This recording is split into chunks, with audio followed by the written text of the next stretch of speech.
رباه عفوك إني للنور مدت يداي نزعت أسرار قلبي وجئت ألقي أسايا رباه عفوك إني للنور مدت يداي نزعت أسرار قلبي وجئت ألقي أسايا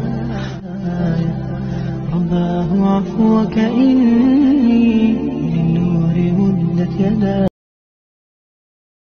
हज़रत मोहम्मद मुस्तफ़ा सल्लल्लाहु अलैहि वसल्लम ने फरमाया, मुसलमान वो है जिसकी ज़ुबान और हाथ से मुसलमान बचे रहें, और मुहाजिर वो है जो इन कामों को छोड़ दे जिनसे अल्लाह ने मना फरमाया।